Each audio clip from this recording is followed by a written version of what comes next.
پنجاب اور خیبر پختونخوا کے مختلف علاقوں میں بارش، شہر لاہور میں کہیں ہلکی اور کہیں تیز بارش، فیصل آباد، قصور، سرگودا، کالا باغ، جڑاوالا، جلال پور، بھٹیاں، چنیوٹ، وزیر آباد، سکھے کی پنڈی، بھٹیاں، مرید کے، بھلوال، جڑاوالا، خوشاب، کرک سمیت مختلف علاقوں میں بادل برسے پر بارش کے بعد موسم خوشگوار۔ بارش کے باعث مختلف علاقوں میں بجلی کی فراہمی معطل۔ وزیر اعلیٰ پنجاب مریم نواز کی بارش کے پیش نظر واسا کو الرٹ رہنے کی ہدایت۔ سوات، منگورا اور بالائی علاقوں میں وقفے وقفے سے بارشوں کا نیا سلسلہ 29 جون تک جاری رہنے کی پیشگوئی ہے۔ پاکستان اگلے ماہ اقوام متحدہ کی سلامتی کونسل کی صدارت سنبھالے گا۔ اقوام متحدہ میں پاکستان کے مستقل مندوب عاصم افتخار کی سیکرٹری جنرل انتونیو گوتریس سے ملاقات۔ سلامتی کونسل کی صدارت کے دوران پروگرام آف ورک سے آگاہ کیا۔ عاصم افتخار کی مشرق وسطیٰ کی بگڑتی صورتحال پر گفتگو، کہا امن و سلامتی کے فروغ کے لیے رکن ممالک پرعزم ہیں، صدارت کو کھلے، شفاف اور مشاورتی انداز میں انجام دیں گے۔ پاکستان اگلے ماہ اقوام متحدہ کی سلامتی کونسل کی صدارت سنبھالے گا۔ وفاقی کابینہ کا اہم اجلاس آج طلب، ملکی مجموعی صورتحال کا جائزہ لیا جائے گا۔ کابینہ ارکان کو قومی سلامتی کمیٹی کے فیصلوں پر اعتماد میں لیا جائے گا۔ فائنانس بل بھی وفاقی کابینہ میں پیش کیا جائے گا۔ وزیر خزانہ فائنانس بل پر کابینہ کو بریفنگ دیں گے۔ وفاقی کابینہ نئے مالی سال کے فائنانس بل کی منظوری دے گی۔ قومی اسمبلی کا بجٹ اجلاس آج دن 11 بجے ہوگا۔ وزیر خزانہ فائنانس بل منظوری کے لیے ایوان میں پیش کریں گے۔ امریکی صدر ڈونلڈ ٹرمپ کا کہنا ہے ایران ایٹمی ہتھیار نہیں رکھ سکتا اور ہم ان کا نیوکلیئر پروگرام تباہ کر دیا ہے۔ ہمارے حملے کے بعد ایران کا ایٹمی پروگرام کئی سال پیچھے چلا گیا ہے۔ ہم اگلے ہفتے ایران کے ساتھ کسی معاہدے پر پہنچ سکتے ہیں۔ یوکرین اور روس کے درمیان جنگ ختم کرنا بہت مشکل کام ہے۔ پیوٹن ایک مشکل انسان ہے، جبکہ صدر زیلنسکی پر بھی مجھے تحفظات ہیں۔ یہ جنگ 12 دن میں ختم نہیں ہو سکتی۔ میرے دور حکومت میں پاک بھارت کشیدگی ختم کرانا سب سے بڑا کارنامہ ہے۔ پاک بھارت جنگ کے تناظر میں صدر ٹرمپ کا کہنا تھا کہ پاک بھارت جنگ سب سے اہم مسئلہ تھا۔ بڑی کامیابی پاک بھارت جنگ رکوانا ہے۔ میری ملاقات پاکستان کے فیلڈ مارشل سید عاصم منیر سے ہوئی۔ فیلڈ مارشل سید عاصم منیر میرے دفتر میں تشریف لائے۔ وہ میرے بہت اچھے دوست ہیں، ایک سچے شریف آدمی ہیں۔ میں نے تجارت اور آگے بڑھنے کی بات کی تو فیلڈ مارشل کا جواب مثبت تھا۔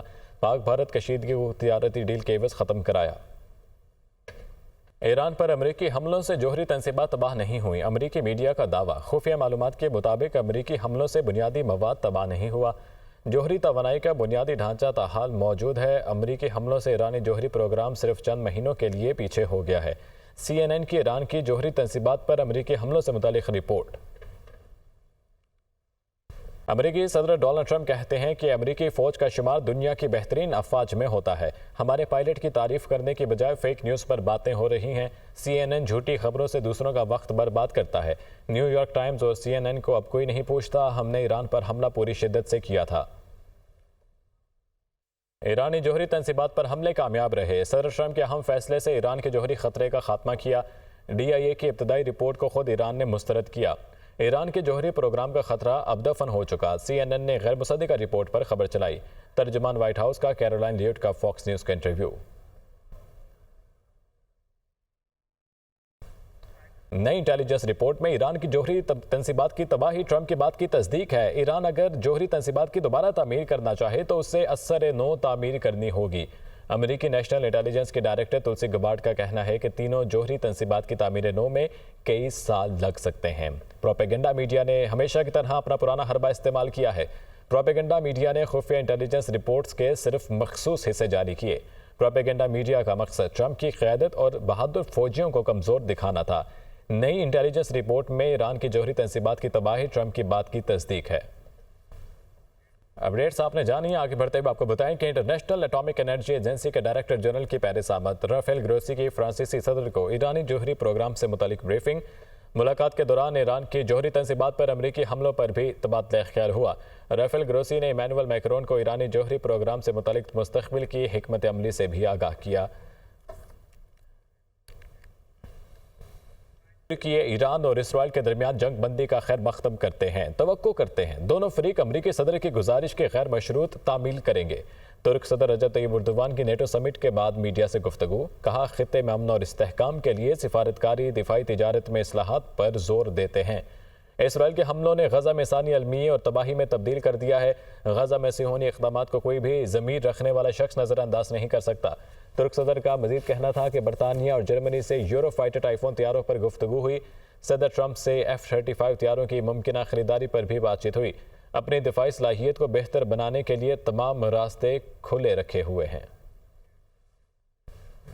جنوبی وزیرستان میں خوارج کے خلاف آپریشن کے دوران شہید ہونے والے میجر موئز کی نماز جنازہ ادا کر دی گئی۔ نماز جنازہ میں فیلڈ مارشل سید عاصم منیر، وزیر داخلہ اور اعلیٰ عسکری و سول حکام نے شرکت کی۔ یہ رپورٹ دیکھیے۔ میجر سید معیز عباس شاک شہید کی نماز جنازہ چکلالہ گیریزن راولپنڈی میں ادا۔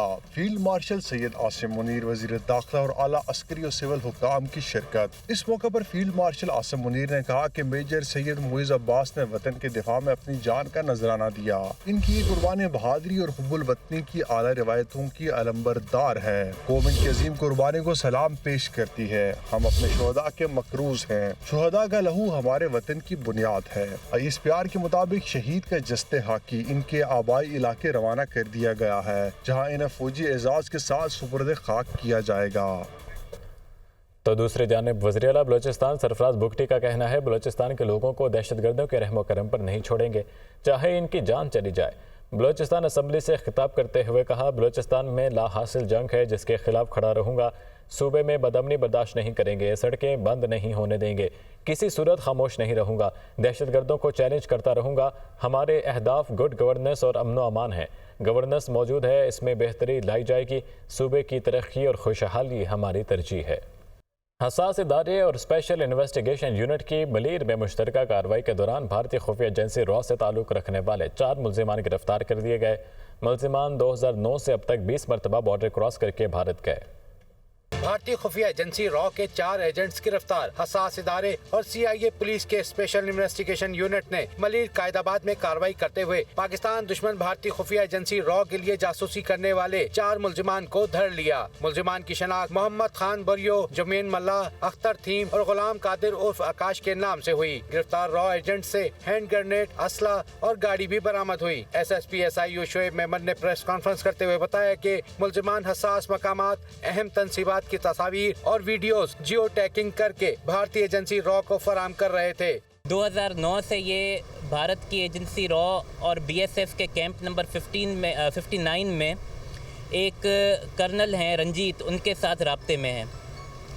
وہاں پر جا کر ہمارے حساس انسٹالیشنز کی تصاویر دینا، انفارمیشن دینا، ہماری ڈپلائمنٹ کی جو فوجی تنصیبات ہیں یا نیم فوجی تنصیبات ہیں ان کی ڈپلائمنٹ کی جو اسٹیٹسٹکس ہیں، فگرز ہیں، تصاویر ہیں، جیو ٹیگ لوکیشنز ہیں، وہ ان کو پرووائڈ کر رہا تھا 2009 سے۔ شعیب میمن کا مزید کہنا تھا کہ بھارتی جاسوس اہم معلومات سمندر پار بارڈر پر BSF کے کرنل کو فراہم کرتے تھے، جس کے بدلے میں ایجنٹس کو نقد رقم، کپڑے، سگریٹ اور شراب ملتی تھی۔ ملزمان سے حاصل کردہ ڈیٹا کو فورنسک کے لیے بھیج دیا گیا ہے۔ وزیراعظم شہباز شریف کے مشیر قومی سلامتی لیفٹیننٹ جنرل محمد عاصم ملک نے چین کا دورہ کیا ہے۔ مشیر قومی سلامتی کی چینی قیادت کے ساتھ ملاقاتوں میں سیکورٹی تعاون بڑھانے پر اتفاق ہوا۔ اسلام آباد سے رپورٹ۔ مشیر قومی سلامتی لیفٹیننٹ جنرل عاصم ملک کا دورہ چین، شنگھائی تعاون تنظیم کی سلامتی کونسل کے سیکرٹریز کے اجلاس میں شرکت۔ مشیر قومی سلامتی نے اجلاس میں عالمی صورتحال اور امن و سلامتی کے لیے پاکستان کے موقف کا اعادہ کیا۔ لیفٹیننٹ جنرل عاصم ملک نے دورہ چین کے دوران چینی قیادت سے بھی ملاقاتیں کی اور پاکستان کی جانب سے پرامن ہمسائیگی کا پیغام پہنچایا۔ چینی قیادت کے ساتھ ملاقاتوں میں سیکورٹی تعاون بڑھانے پر بھی اتفاق کیا گیا۔